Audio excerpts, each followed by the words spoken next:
수강생 여러분, 안녕하세요. 지난 시간은 국제 하청 생산 계약에 대해 알아보았습니다.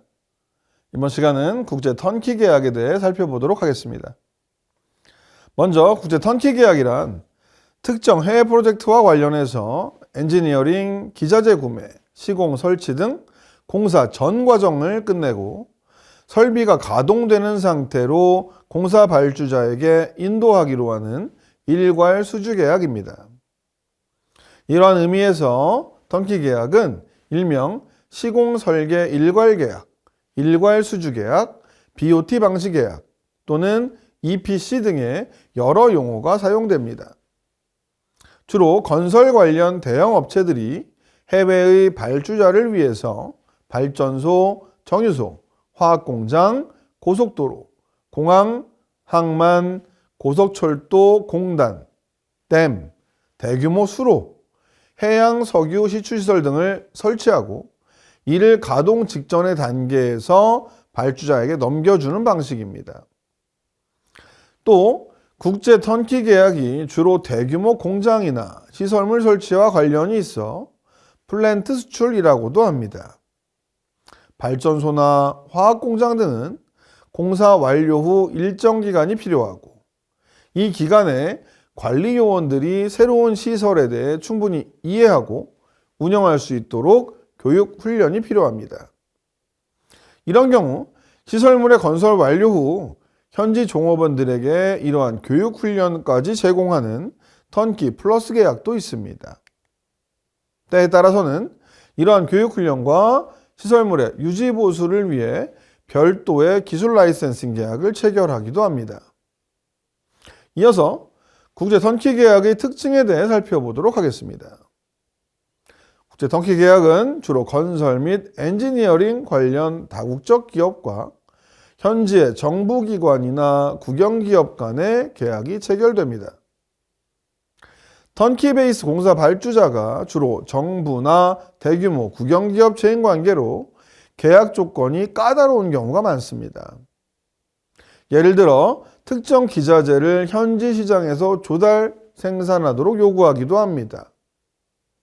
그러나 턴키 프로젝트는 보통 수천만 달러에서 수억 달러까지의 대규모 사업인 경우가 많아서 참여 기업에게 높은 수익을 보장해 주기도 합니다.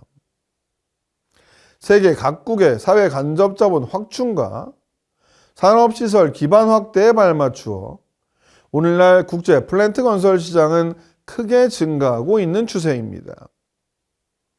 국제 공사 입찰에서 기업이 더 많은 턴키 프로젝트의 수주를 위해서는 저가의 공사비도 중요하지만 국제공사의 경험과 시공 및 설계에 대한 기술력, 프로젝트 파이낸싱 능력, 관리 능력 등도 매우 중요합니다. 기업이 국제 플랜트 건설 시장에 참여하는 방법은 크게 두 가지로 나누어집니다. 주 계약자 입장에서 일괄 수주의 턴키 방식으로 참여하는 방법과 주 계약자의 하청업체로 참여하는 방법이 있습니다. 턴키 베이스로 수주를 하는 경우 수주업체가 설계, 자재 구매, 시공, 시운전 등을 총괄 시행하기 때문에 하청업체로 참여하는 방식보다 훨씬 높은 이윤이 보장됩니다. 최근 한국 기업들은 그동안 축적한 시공 노하우와 향상된 설계 기술 등 경쟁 우위로 기존의 하청 형태에서 벗어나 턴키 계약의 주 계약자 자격으로 국제 플랜트 시장에 적극 진입하고 있습니다. 다음은 국제 턴키 계약의 주요 내용에 대해 설명을 드리겠습니다. 국제 턴키 계약 과정은 여타 일반 국제 경영 계약에 비해 절차가 복잡한 편입니다. 또 협상 과정도 복잡하고 시간과 비용도 많이 듭니다. 중요한 계약 내용으로 단계별 프로젝트 공정 진행상의 당사자 간 의무와 책임 조항, 대금 지불 및 파이낸싱 조건, 불가항력과 계약 위반의 사유, 분쟁 해결 절차 등이 포함됩니다. 국제 턴키 계약은 대부분 현지국 정부 또는 국영기업체와 체결하게 되기 때문에 계약 조건 자체뿐만 아니라 계약 취소 조건도 엄격하여 다른 국제 경영활동에 비해 정치적 위험이 높습니다. 또한 발주자인 현지국 정부는 계약과 함께 입찰, 선지급, 하자 및 이행에 대한 보증으로 은행에 보증을 요구하고 있기 때문에 막대한 금융 비용이 요구됩니다. 따라서 많은 경우 입찰 시에 평판이 좋은 다른 관련 기업과 컨소시엄을 형성하기도 합니다. 국제 턴키 계약은 공사 기간이 길고 공사 대금도 금액이 큰 경우가 많은데, 턴키 프로젝트는 보통 공사 기간이 적게는 2년, 길게는 5년에서 7년씩 진행됩니다. 또 현지국의 정치적 상황이 악화되어 일방적인 계약 취소나 중단, 강압적인 재협상, 추가적인 은행 보증 요구, 대금 지불 중단 등 예기치 못한 상황이 발생하기도 합니다. 따라서 이러한 정치적 위험이 계약 내용에 반영되도록 해야 합니다. 또 중재나 불가항력 조항의 포함, 보험 가입, 컨소시엄 형성 등을 통해 위험을 분산시킬 필요가 있습니다. 대금 지불은 발주자 자체 자금으로 지불하는 경우도 있지만, 많은 경우 계약 당사자인 설비 공급자 기업이 자기 신용으로 자금을 부담을 떠안는 파이낸싱 공여 방식으로 이루어지기도 합니다.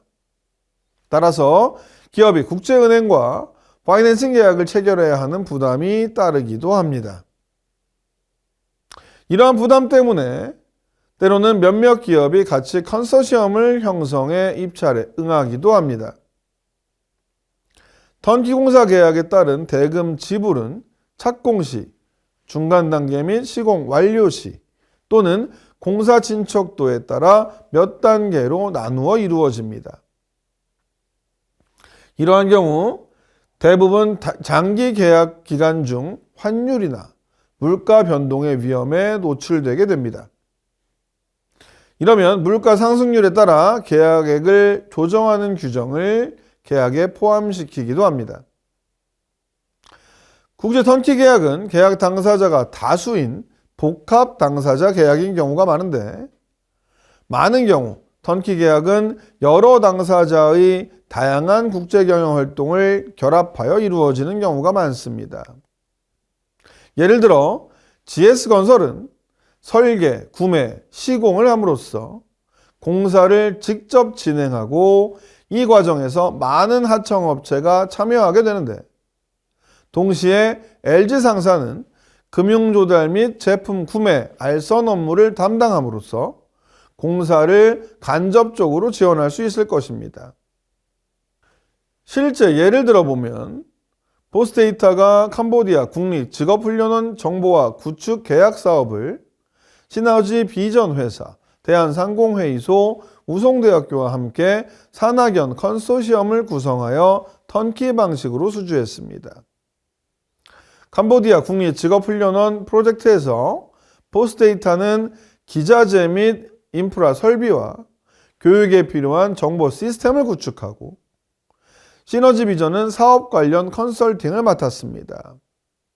또한 대한상공회의소는 직업훈련원 운영에 관한 기술교육을 담당할 인력을 육성하며, 우송대학교는 연수와 교재 개발을 담당하는 등 여러 당사자가 역할을 분담해서 시너지 효과를 극대화했습니다.